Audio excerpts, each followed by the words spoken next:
Ladies and gentlemen, of course, I would like to call in our first panel member for today. Ladies and gentlemen, let's give a big round of applause for Mr. Sam Raheel.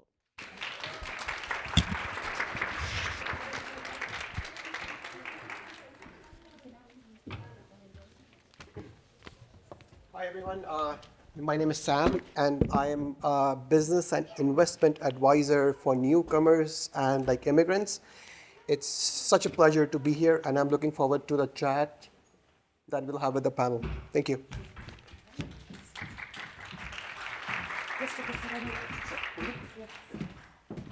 Thank you so much, Mr. Sam Raheel.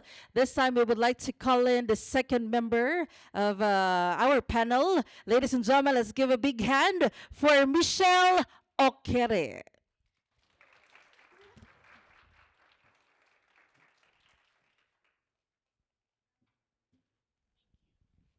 Good morning, everyone. I'm Michelle Okere. I am Métis Cree by background with deep roots in the Red River settlement in Manitoba, as well as the Fort Belknap First Nation in Montana. I'm by day the Executive Director of the Indigenous Prosperity Foundation, co-founder of the REIT Institute, which might come up a little bit here, but we provide financial literacy training to BIPOC youth here in Edmonton and Calgary. We recently launched an app. And I've also done a lot of work in the EDI and reconciliation space over the last several years as a consultant. So I'll bring a little bit of those perspectives to the conversation today and really looking forward to connecting with you. Thank you so much, Michelle. And of course, this time, ladies and gentlemen, let us all introduce the third member of our panelists for this morning. Ladies and gentlemen, let's all give a big round of applause for Emma Pietroleonardo.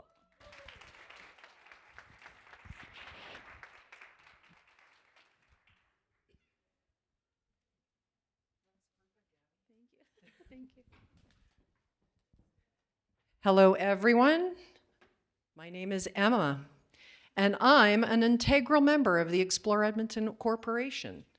The role that I serve is general manager of this venue, the Edmonton Convention Center.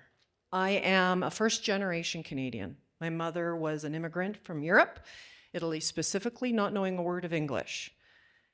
Those experiences as a child shaped the person that I am today, and have sculpted the type of leadership that I've become in the role that I serve. I have a fascination for amateur poetry, so I was deeply interested in Nisha's spoken word poetry, thank you, and I've taken a few nuggets away from that. And I am a shameless rooter of my daughter's basketball team. Thank you. Thank you so much, Emma. And of course, ladies and gentlemen, now I'd like to pass the microphone to Tracy, who will lead the next segment of our discussion.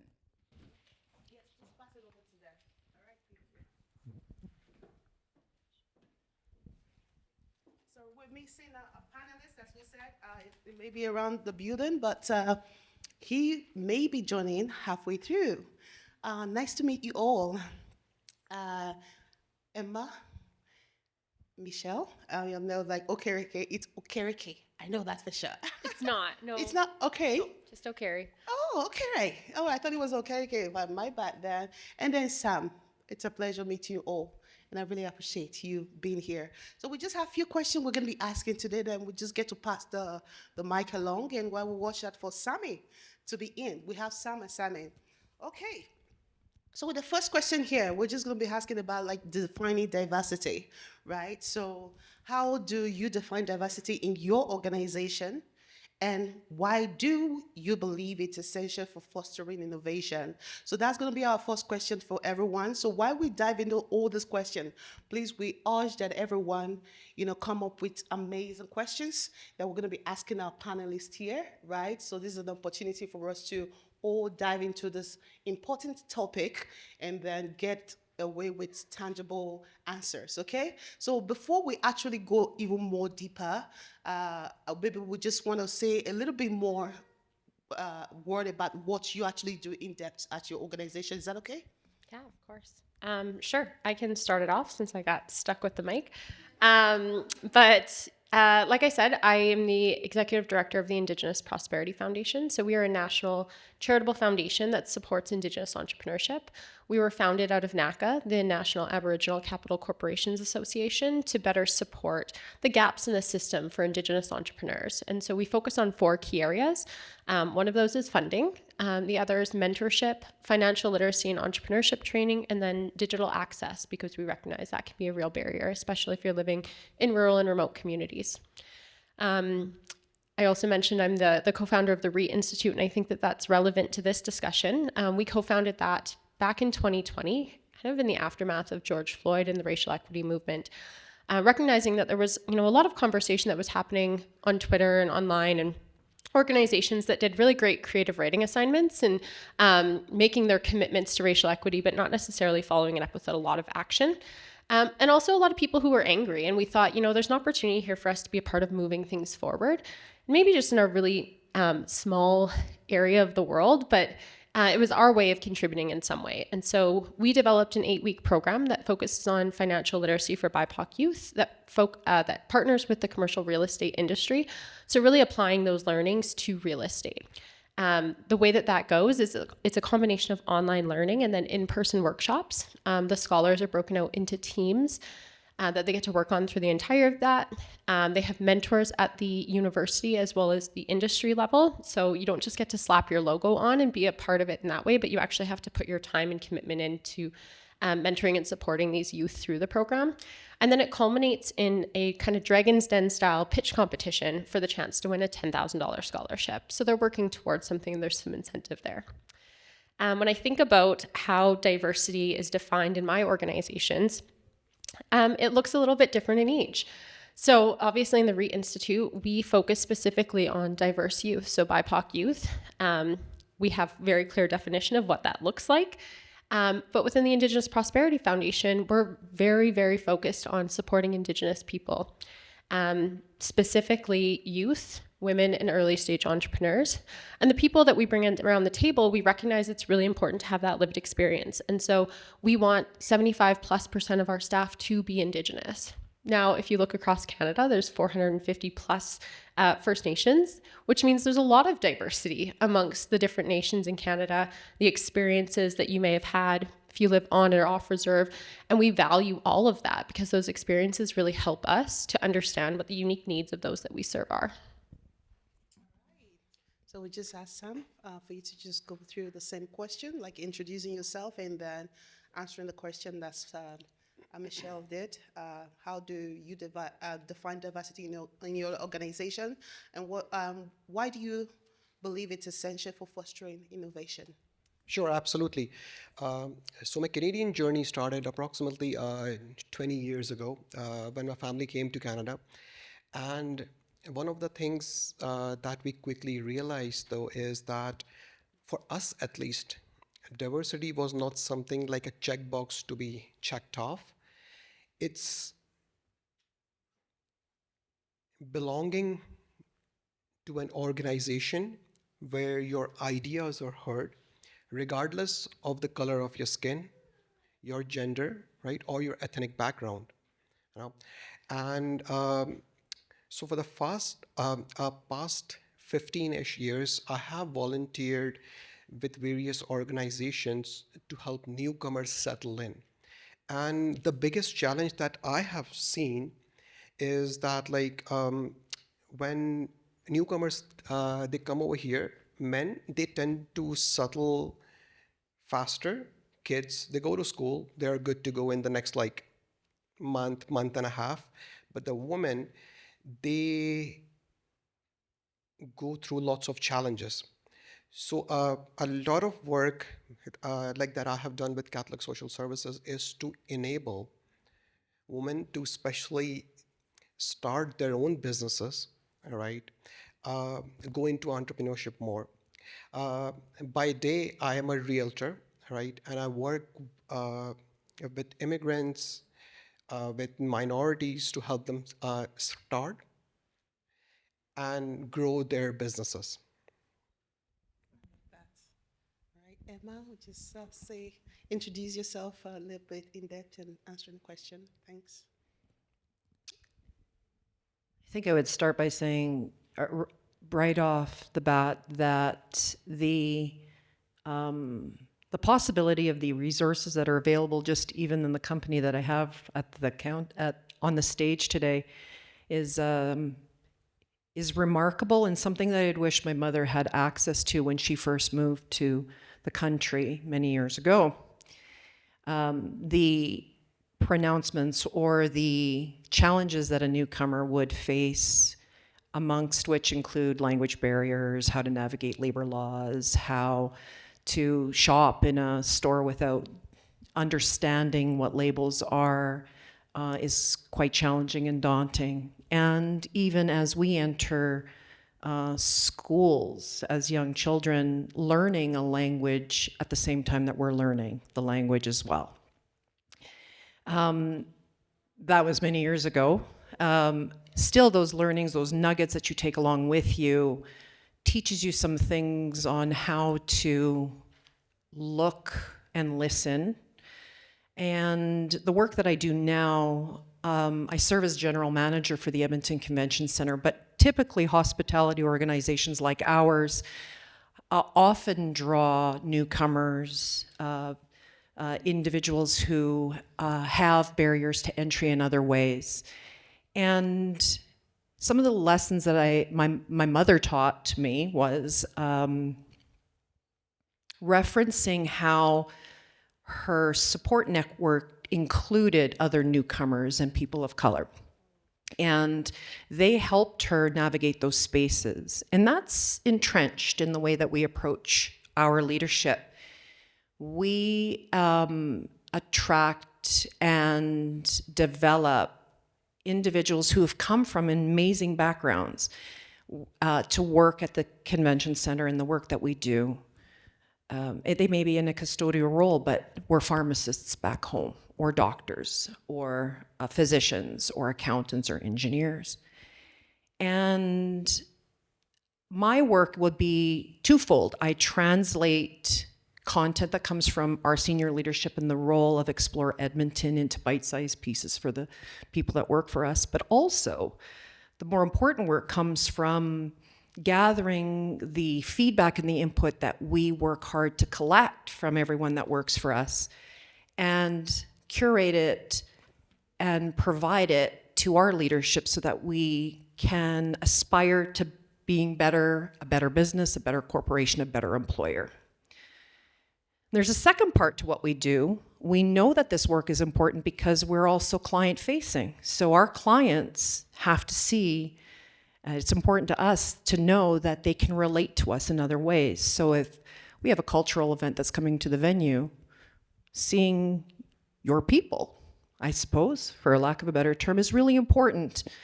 And so we prioritize tailoring and crafting what we offer to an audience that is as diverse as the people that work here. And something I take a tremendous, immense pride in doing. We're not perfect, but those are the bones that we work with right now. I love that. What I heard was we're not perfect. And ever since we've been working on the summit, we keep, something we've been talking about is like, we know that when it comes to diversity, it's not something that is going to be like a go fix it as once. It's something that is a progress. But when an organization just agree that we know that it's having diversity is very important, and we're doing what it takes to fix it. That's all that matters. So we're not exactly looking for someone to be perfect, but just agreeing that it's an ongoing work and we're willing to keep doing the work that takes. And that's all that matters. And that's going to take us to the other question that we have. What role do you believe leadership plays in driving diversity and innovation? And what qualities should leader exhibit to champion this cause? So just to quickly say this again, because you guys are just too amazing. The way you're answering it right now, like getting everything all intertwined. But I want to make sure that this really stand out in all the questions we're having today. Is what role do you think diversity plays in driving diversity in and innovation, and what qualities should a leader exhibit to champion this cause? Maybe Emma, because Shall you I have start? it, so you Okay. just start and then pass it over. It's like multi-pronged dual questions with lots of layers. Yes, indeed. So, I think first and foremost, your capacity and desire to rethink everything that you know. There's a quality around our leadership capabilities, and we touched on it just briefly around the concept that we heard this morning around imposter syndrome. And I hate it too. Like, I really find an aversion to just having that sentence, and quite often it comes with a bit of trauma that goes along with it. People who are testing your competencies. And I think that the leadership qualities that we aim to develop will focus around carrying a large amount of humility. You could have a tremendous amount of confidence in what you do, and there's always something new to learn. And I might be wrong. And there is a continuous improvement that's always possible. So we don't use languages like best practice in our work environment. We just don't. We're like, is there a better way to do this? Maybe. Let's ask. Who do we ask? Let's keep asking. So humility was just a quick note that I captured for myself that says that that it's a permeable filter that absorbs life experiences and converts that knowledge into wisdom. And having the capacity to rethink that. But it's not just the capacity, it's you really want to rethink it. So those are the two qualities that float to the top, that bubble up to the surface for me. And Sam, we'll just go with the same question again, which was my bad. No. Leadership, around Leadership and leadership innovation. questions. What role do you believe leadership plays in driving diversity and innovation, and what qualities should leaders exhibit to champion this cause? Absolutely. My bad, I'm trying to jump some questions and go forward. So I'm like, which one That's now? all right. So like as my role, like as the mentor to startups, with the Edmonton Unlimited and with Platform Calgary, like actually that's where me and Tracy also met. Their startup was one of the groups which I was mentoring. What we have seen is that like there is a severe lack of diversity, especially in the startup space. And we need more women founders. Okay. Now, data says that, like, according to Harvard Business Review, diverse teams are not just creative, they're faster as well. They're 60% faster than non-diverse teams, though. So if you are an entrepreneur, if you are a founder, or if you are an advisor to someone in the leadership role, you need to share that stat that if businesses, they want to grow faster, then they need to innovate faster. And in order to innovate faster, they need to have a diverse team. So that's the impact of diversity on innovation directly. Now, in terms of leadership, though, like I would like to say that the question that we need to ask is that, like, are we just building a diverse team in our organizations, or are we building a workplace where actually diversity thrives? Now, there's a huge difference between these two. Then again, like all it comes down to is like not just checking off those diversity boxes, right? It's like, do we have a work culture where everyone feels safe speaking up, sharing their ideas, right? Asking questions. So that's the role of the leader, especially when it comes to diversity in an organization. Awesome. Yeah, I think certainly building off some of what both of you two said, I think honestly, leadership sets the tone. And if leadership isn't embracing diversity and inclusion, it's really hard for the rest of the organization to. You need to create a culture where everyone feels like they can bring their full selves to work, like their opinions are valued, like there's space to challenge assumptions and biases, and an openness of leadership to receive that feedback as well. Because I think it's really easy to get defensive and have our backs against the wall when we think we're right, or we recognize maybe there was a failure along the way, and no one really wants to take that accountability. And so creating that culture, I think, is really key. And there's a variety of ways in which leaders can do that. Something that I practice personally is just vulnerability. I think when we're vulnerable, we invite other people to be vulnerable, and we recognize that we don't have to be perfect. And that helps to create an environment where other people feel like they can speak up, like they can be vulnerable, like they can make mistakes, and that there's not going to be that fear of punishment. And I think that really helps to create that psychological safety that you talked about. And so I found that to be a really great way to create that culture within the organization, is just to really start with what you can bring to the table in that way. And I think it also helps to build those bridges with other people who don't necessarily see things the same way that you do. There's certainly, over the last several years, been a lot of discussion, especially around reconciliation.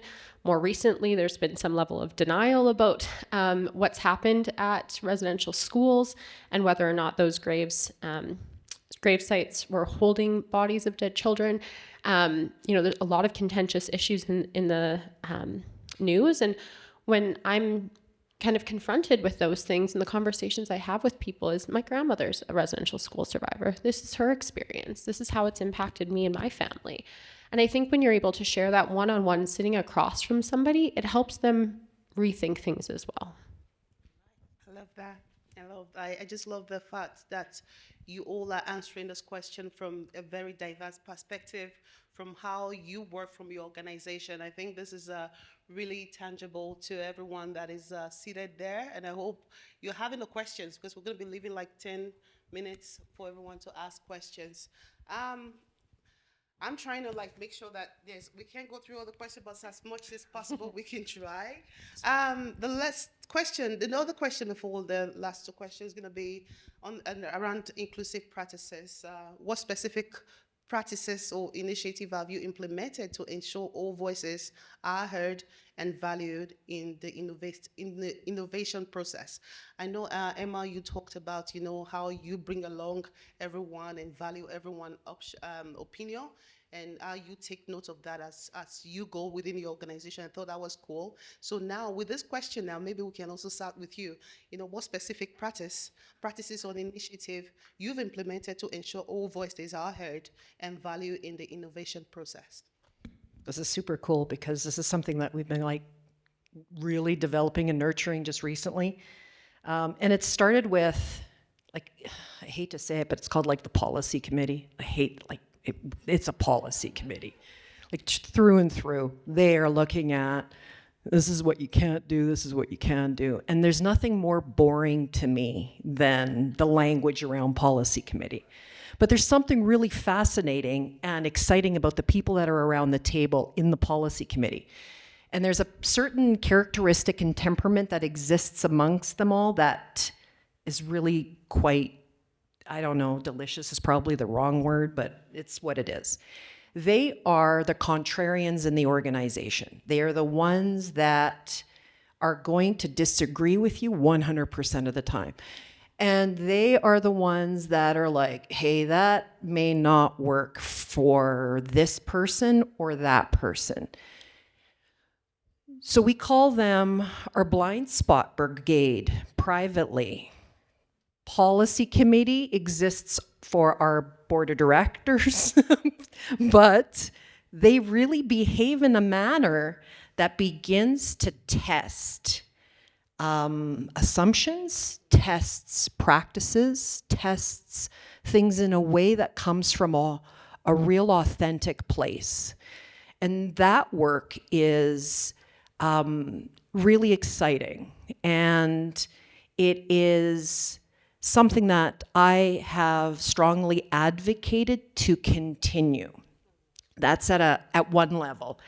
We then have at a different level, and it was born from our Culture and Engagement Committee and through our work within EDI, but it is a subcommittee within our EDI portfolio that is tailored to our variable employees, so employees specifically at the venues or anyone that's in kind of a part-time capacity. And this work we've selected among the most, they're the ones that will never answer an engagement survey, but always have a lot to say too. So they were invited to the party, and we have developed I don't remember the exact title, there's like 16 names in this, but it's like the variable employees of EDI and Culture Engagement, and we disagree with everything committee. They are fantastic as well. So that work has really started to take on some traction, and there has been a tremendous amount of crazy, wild, and fantastic ideas that have emerged from that. And then for my own work, I will tap into a challenge network. Like all of us as leaders, as women leaders, we will look for allies to be able to develop or present a particular argument or a proposal or a business case, but sometimes we have to test it with those that might disagree with us as well. So I have a group of individuals that I will tap into called a challenge network, and among them will be the individuals that I connected with on a personal level from every sort of faction or section of our organization. And we'll have conversations at coffee around a particular concept or around prioritizing an initiative. So those are three specific activities that we do at this particular venue that I'm pretty proud of. Yeah, that's indeed what to be proud of. Yes, Sam. Okay, so like I think that inclusion, it's not automatic, it's intentional. We have to work at it, right? And so like it's like this, right? Having inclusive practices in your organization, it's like learning a new language. In the start, it's always awkward, right? It's not comfortable. But like as we get comfortable with it, like as we get used to it, right? We think to ourselves, okay, like why didn't we implement this like way sooner, right? So in our organizations, though, and like all the businesses that I have started or like invested in, we have always had some sort of a version of anonymous ideas portal. What I have found out is that some of the shyest people in the room have the best innovative ideas.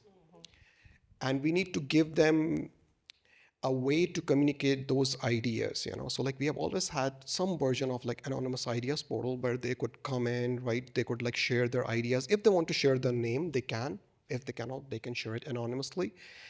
And some of the best ideas for products, for marketing, for sales related campaigns came from some of those like anonymous portals. All right. Michelle, Carrie.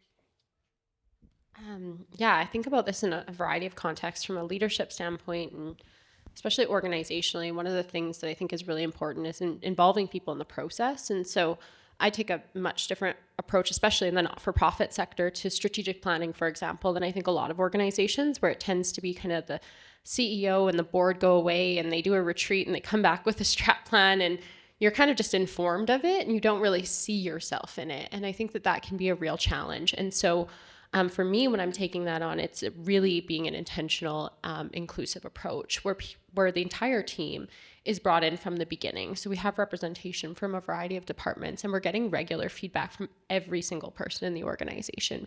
I think frontline staff are especially important to get that feedback from, because they're the ones who are front facing and working with clients or others. And so to just have this top-down plan delivered to you and be told that these are kind of your KPIs and expectations for the next several years doesn't seem fair to me. And so I've taken more of an approach of, this is probably going to take us 6 months to a year. It's going to be very intentional. We're going to look at multiple times and touch points throughout, and you're going to be included in that and see yourself in it. And then when we have the strat plan completed and everyone agrees on it, then naturally that comes into the operations plan, but it also comes down to your performance plan. And so you can see very clearly how the expectations of your role and what you're going to be appraised on at the end of the year directly impacts the overall strategy, the vision for the organization moving forward. And I think that creates a different level of buy-in because people were a part of the process. The other thing I mentioned is the Reed Institute. I mentioned that we had built an app this year, which was a really big, exciting endeavor.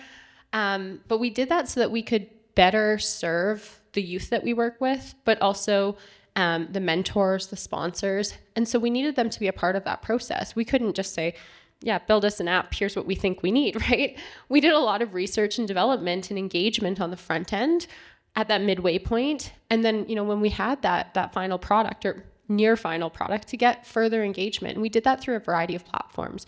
We had in-person focus group sessions, we used surveys, we did online, so that there weren't those barriers to participation.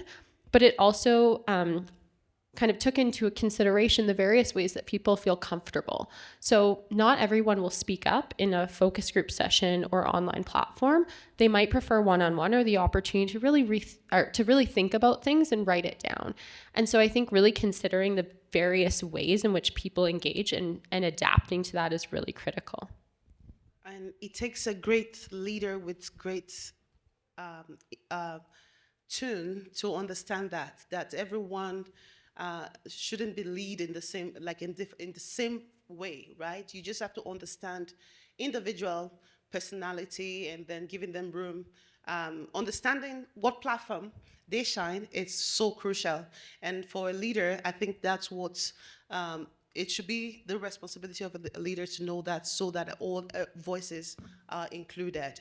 So with that said, of course, the future, the Soul Summit, it's around how we are igniting the future of work, diversity for the future of work, because we know for sure how, it's technology, it's growing so rapidly, and there's nothing that's going to change that. Matter of fact, everyone know on my team that I'm a lover of all this, innovative way of just working, right? But we also know how detrimental it could be. So this question is for the future trend. What emerging trend do you see in the workforce that will further enhance the relationship between diversity and innovation in the coming year? So I'm just going to say that again. What emerging trend do you see as a leader in the workforce that would further enhance the relationship between diversity and innovation in the coming year? So this is a very important question. I want everyone to take note of this. We cannot shy away from what is happening. The sooner we learn and be informed, the better for us. And hearing it from basically the horse's mouth is going to be the best thing ever, right? So yes, please. So I really grappled with this, to be honest.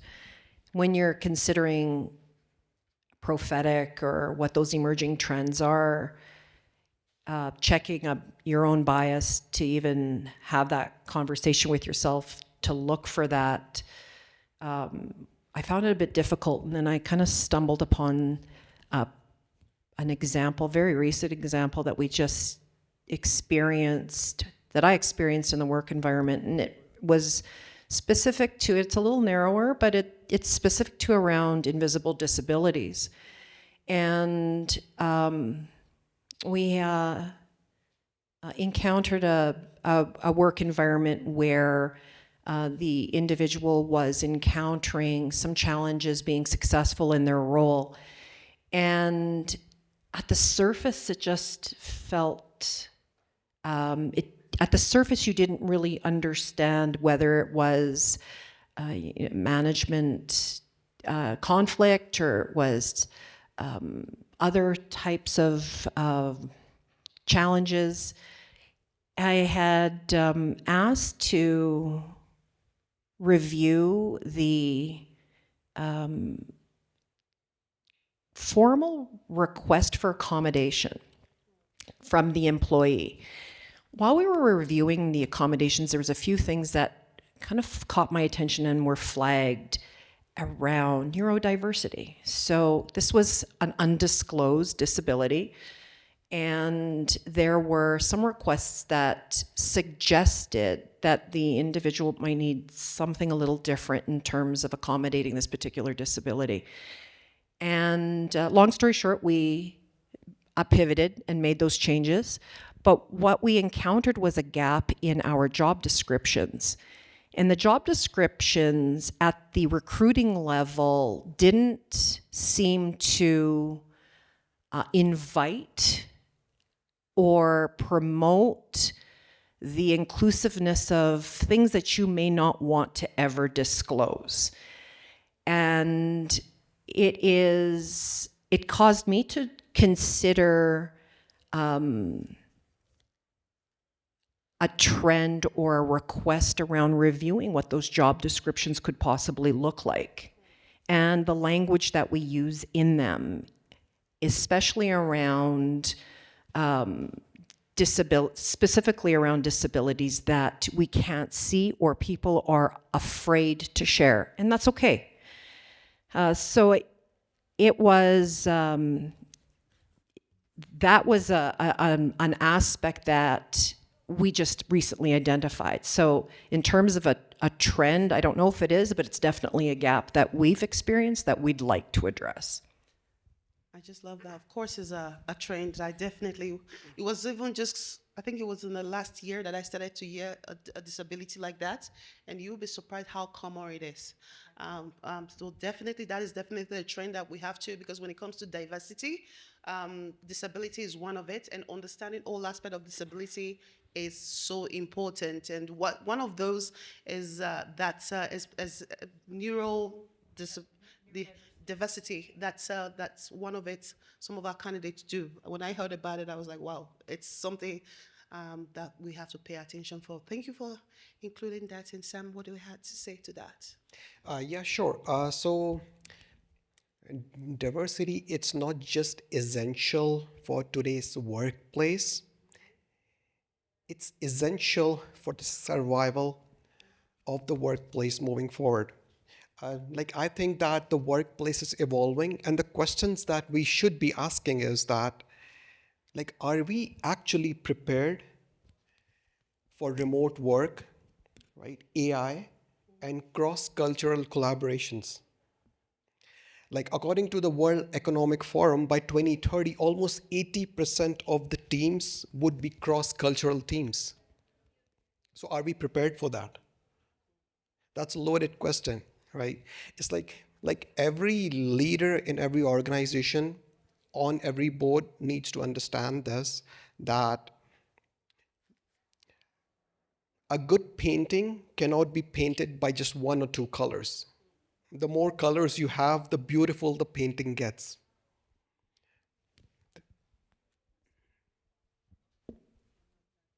Awesome. Yeah, I think a couple of things come to mind for me. I think AI has been a bit of a great equalizer as far as just access to information, frameworks, things like that. I don't think we need to be completely reliant on it. I think there's a huge danger in that, especially when we're talking about things like having diverse voices. You can tell when people have copy and pasted their exact LinkedIn post from their chatbot, and their voices are lost in that. And I think especially diverse groups have to be really aware of that. But when you're hiring people for their lived experience, for the important perspective that they're bringing to the table, for the voices, things like that, there might be certain things that they don't have experience in, right? Like developing a social media strategy. It's not rocket science, but you can actually put some information into chatbot and it'll create that framework for you. And I think that that's incredibly helpful. It also takes a lot of the menial work that unfortunately has been put on women in the past, of note writing and data analysis and some of these things, and made it a lot quicker to do, so you can focus on the areas that you really bring value. So I think there's a lot of opportunity around that, but I also think it comes with an asterisk that we have to be mindful about it.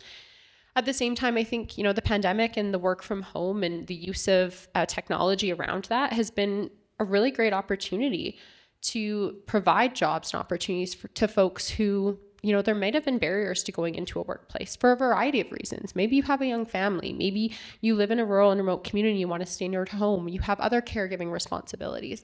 Now you can adjust, and we can ensure that we actually bring the best talent into organizations regardless of where they live. And for us at the Indigenous Prosperity Foundation, that's critical, right? we now open it up to Indigenous people to fill our jobs from anywhere in Canada. You don't have to live in Ottawa because that's technically where our head office is. And you don't have to live in Edmonton because that's where I am. And we're hiring candidates right now for a comms role. And they come from all various different locations, many of them in their home communities. And in the past, if you lived on reserve, rural and remote, you had almost no opportunity. So I think that has been, it's not necessarily a trend anymore, but something that's been a huge equalizer and opportunity creator. I love that. We're just going to round up quickly right here with a takeaway question. Leaving our audience with one key takeaway about power of diversity in driving innovation. What will yours be? Just one word. Maybe we just can quickly summarize that. Now that we're leaving, like we want to leave our audience with, with a takeaway on the power of diversity when it comes to innovation. So what will yours be, Emma?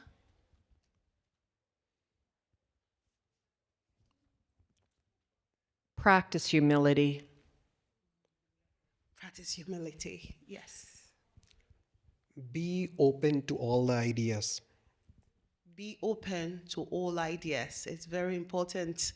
Gone are the days whereby you're going to be saying, this is what I know how to do, and I'm going to stay here. I've seen that in our candidate before, whereby they say, but I don't know how to do it. Opening to more idea is very important. I think embrace the power of vulnerability. Ooh, that one hits. Embracing the power of vulnerability, which everyone, we just have to kind of, ensure that it shouldn't be like something that makes you powerless, but let it be a strength. When it's time to show some vulnerability, let's do that. All right, so that will be the questions for today. I want to thank our panelists for this opportunity, but before we go, I know Sam has to run quickly. We just want to quickly take one or two questions. Is that okay? One or two questions from the audience. All right. Also, Tracy, Michelle, Sam, and Emma. To make the Q&A session more interactive, I would like to invite everyone who has a question to please move forward to the center aisle. We have microphones set up, and we would love to hear from you. All right. Please don't be shy. Come forward and ask anything that you want. Okay. May I request Carmen to please set up the microphone at the center, please? Do we have like 2 questions for our panelists this morning?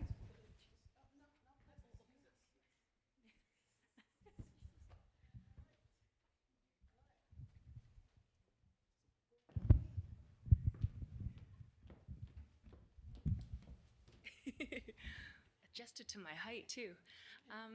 Hello, good morning. I just wanted to ask a question and see if you could each maybe give an example of an idea, initiative, or project that you guys implemented in your workplaces or organizations that you did not like or that you initially were very opposed to.